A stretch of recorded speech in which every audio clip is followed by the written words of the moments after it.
නමෝ බුද්ධාය. පින්වතුනි, බොහෝ දිනෙකට තියෙන මතයක් අපිට ධර්මය ඕනමද කියන අදහස. අපිට ධර්මය ඕනමද? බොහෝ දෙනෙක් හිතනවා, අහනවා, ප්‍රශ්න කරනවා. ඇත්තේ මේ ප්‍රශ්නේ වැරදි. ඒ හිතන ක්‍රමේ වැරදි.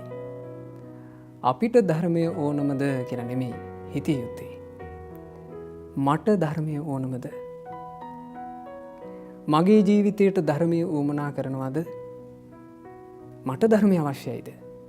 එයයි හෙවිය යුත්තේ. මේ ධර්මය සම්බන්ධයෙන් හොයාගෙන යන කෙනෙක් ධර්මය හොයාගෙන යද්දී ඒ කෙනාගේ ජීවිතයට හමු වෙන්නේ තමන්ගේ ප්‍රශ්නේ. තමන්ගේ ප්‍රශ්නයට විසඳුම. බුදුරජාණන් වහන්සේගේ සද්ධර්මය කියවනකොට ඉගෙන ගන්නකොට තමන්ගේ ජීවිතයට තියෙන ප්‍රශ්නෙත් අහුවෙනවා. තමන්ගේ ජීවිතයට තියෙන විසඳුමත් අහුවෙනවා. එතකොට නුවණැති කෙනාට මේ විසඳුම කරා යන්න පුළුවන්කම ලැබෙනවා. ඒ නිසා තමන්ගේ ජීවිතයට ධර්මය උවමනාද? ආන් එහෙම හිතන්න. බුදුරජාණන් වහන්සේ එක කාලයක කපු වනයක වැඩ හිටියා. ඒ කපු වනයේ භාග්‍යතුන් වහන්සේ භාවනාවෙන් වැඩ හිටියේ. එදා තරුණ තරුණියෝ පිරිසක් ඔය කපු වනයේ එක්තරා විනෝද චාරිකාවක් ඇවිල්ලා. එතන හිටියා පිරිමි ළමයි 30 දෙනයි, ගෑනු ළමයි 30 දෙනයි. මේගොල්ලෝ විනෝද චාරිකාවේ විනෝද වෙමින් සතුටු වෙමින් වනයේ සිරි නරඹමින් ඇතුළට යනවා. ඒ යමින් ඉද්දී එක අවස්ථාවක මේ පිරිසෙන් එක ස්ත්‍රියක් නොහොබිනා වැඩක් කළා. ඇය අනිත් අයගේ ආභරණ හොරකම් කළා. හොරකම් කරලා පැනලා දිව්වා. ඒ දුවනකොට අර කුමාරවරු ටික, ඒ තරුණයෝ ටික මේ කෙල්ලව හොයාගෙන පන්නන්න පටන් ගත්තා. දැන් කපු වනයේ ඒ ගෑනු ළමයා දුවපු ඉසව්වේ මේ තරුණයෝ ටික ආයුධ අරගෙන එනවා. එතකොට මේ තරුණයන්ට මුණ ගැහුණා බුදුරජාණන් වහන්සේව. භාග්‍යතුන් වහන්සේ පළඟක් බැඳගෙන රුක් සෙවණේ වාඩි වෙලා ඉන්නවා. මේ බුදුරජාණන් වහන්සේ වැඩ ඉන්නේ කියලා මේ තරුණයෝ දන්නේ. ඒ තරුණයෝ බුදුරජාණන් වහන්සේගෙන් ඇහුවා, ශ්‍රමණයන් වහන්සේ, ඔබ වහන්සේ දැක්කද මේ පැත්තෙන් කෙල්ලෙක් එහෙම දුවගෙන යනවා? බුදුරජාණන් වහන්සේ තරුණයන්ගෙන් අහනවා, තරුණේනි, කෙල්ලෙක් ගැන හොයන එකද වඩා වැදගත්, තමන් ගැන හොයන එකද? ඒ තරුණයන්ට, ඒ කුමාරවරුන්ට මේක තේරුණානේ. මේ ජීවිතේ ගොඩාක්ම වැදගත් වෙන්නේ අපි ගැන හෙවීම නෙවෙයි, තමා ගැන හෙවීමයි කියලා. බුද්ධිමත් කෙනෙකුට, නුවණ තියෙන කෙනෙකුට තේරෙනවා කෝටියක් එකට ජීවත් වුණත්, කෝටි ගාණක් එකට ජීවත් වුණත් ජීවත් වීම සම්බන්ධයෙන් තමන් තනි කෙනෙක්. අපි මේ ලෝකේ මහා ජනගහනයක් එක්ක අපි ජීවත් වෙනවා. හැබැයි ජීවිතය කියන එක සම්බන්ධයෙන් අපි හැමෝම පින්වතුනේ, පින්වත් දරුවනේ, එක්කෙනෙක්. මේ කෝටියක් ප්‍රජාව අතරේ ඉන්නකොට අපේ ජීවිතයට පෞද්ගලිකව තමයි හැම ප්‍රශ්නයක්ම එන්නේ. හැම අරුබුදයක්ම, හැම කම්කටොළුවක්ම, හැම දෙයක්ම අපිට පෞද්ගලිකවයි දැනෙන්නේ. ඒ පෞද්ගලිකව අපේ ජීවිතේ කරා එන ප්‍රශ්නේ අපිට පේන්න ගන්නවා තමා ගැන හොයන්න පටන් ගත්තොත්. බුදුරජාණන් වහන්සේ අර තරුණයන්ට කිව්වේ, තරුණේනි, බාහිර ගෑනු ළමයෙක් ගැන හොයන එකද වඩා වැදගත් දේ? එහෙම නැත්නම් ඔබ ගැනම හොයාගන්න එකද?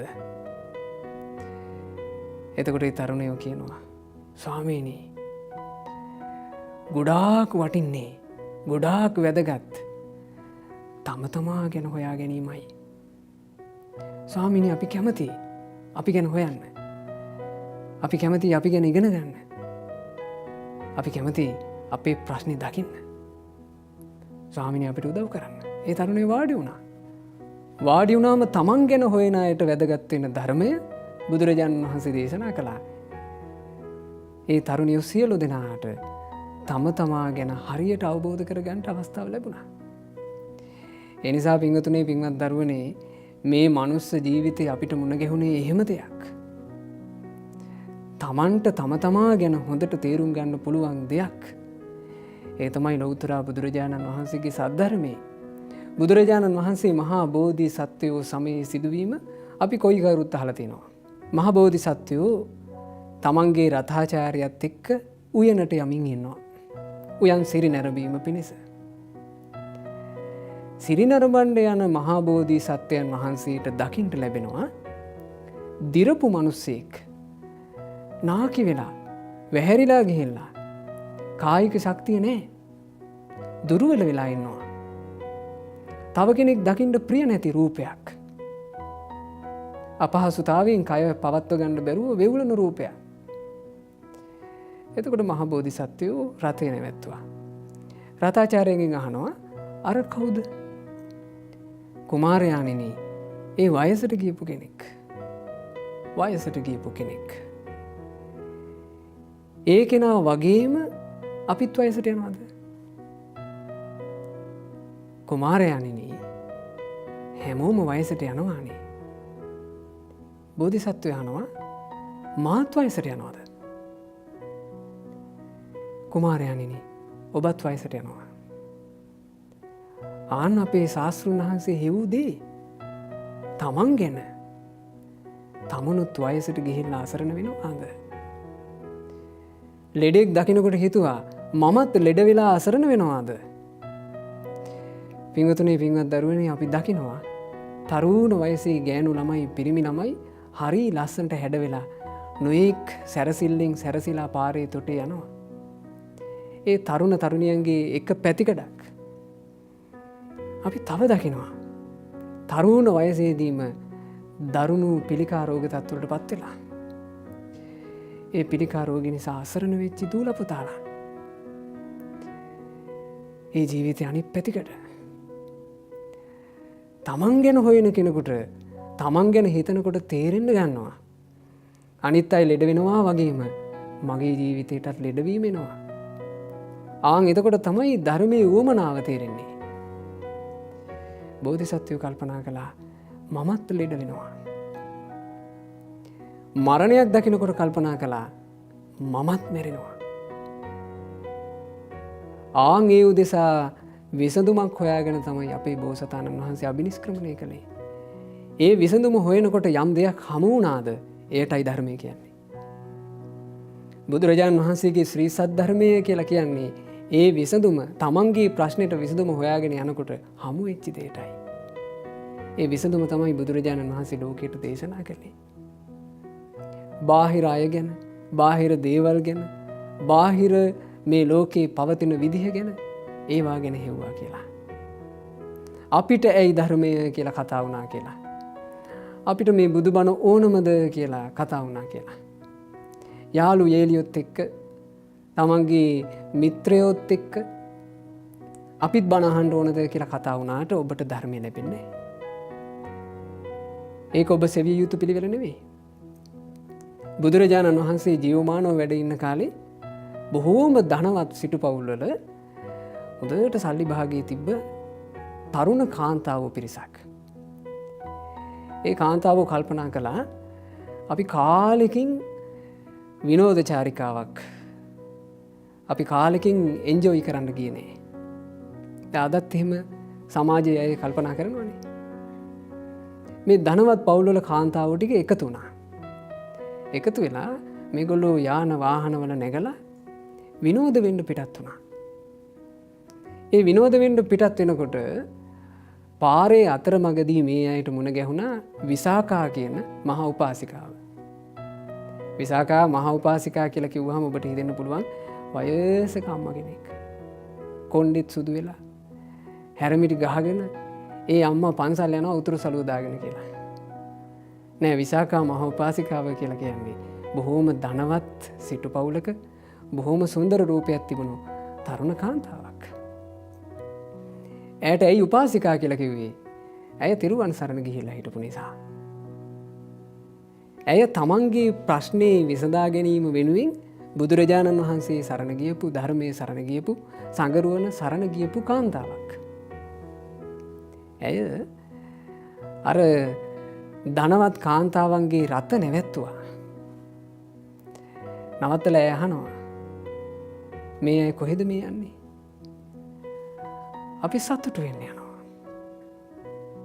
අපි හැම දෙනාම එකතු වෙලා සතුටු වෙන්නයි මේ ගමන. විසාකා කියනවා සතුටු වෙන්න නම් හොඳම තැන සැවැන්නුවර ජේතවනාරාමේ. අපි යමු සැවැන්නුවර ජේතවනාරාමෙට. විසාකා කියන්නේ බොහොම සම්භාවනීය කෙනෙක්. අර කාන්තාවන්ට බැරුව ගියා ඇගේ වචනේ ප්‍රතික්ෂේප කරන්න. හැරුණා. සැවැන්නුවර ජේතවනාරාමෙට ගියා. ජේතවනාරාමේ හරි ලස්සනයි. ජේතවනාරාමේ සිරි නැරඹුවා. සිරි නරඹලා කටයුතු අවසන් වුණාම විසාකා කියනවා එහෙනම් අපි පිටත් වෙන්න කලින් බුදුරජාණන් වහන්සේ මුණ ගැහිලා බණපදයක් අහලම යමුකෝ. ඕගොල්ලෝ හොම්ම බණ මඩුවේ වාඩි වෙලා ඉන්න ධම්සභා මණ්ඩපේ මම බුදුරජාණන් වහන්සේව වඩම්මාගෙන ඉන්නම්. විසාකා පිටත් වුණා. විසාකා පිටත් වුණාම අර කාණ්ඩේ කතා වෙනවා. අපිට මොකටද ධර්මය? අපි ආවේ ධර්මයක් හොයාගෙන නෙවෙයි. අපි ආවේ සතුටු වෙන්න. අපිට මොකටද ධර්මය? ඒගොල්ලෝ හෙව්වා අපිට මොකටද කියලා. එතකොට ඔකෝගෙම මූණු පුලුට වුණා. ඇත්තනේ අපිට වැඩක් නෑනේ. අපිට සල්ලි තියෙනවානේ. අපිට උගත්කම් තියෙනවානේ. අපිට සමාජ තත්ත්වය තියෙනවානේ. අපිට පිළිගැනීම් තියෙනවානේ. අපිට මොකටද ධර්මයක්? එතන හිටපු එක කාන්තාවක් කිව්වා අපි ආවේ විනෝද වෙන්න.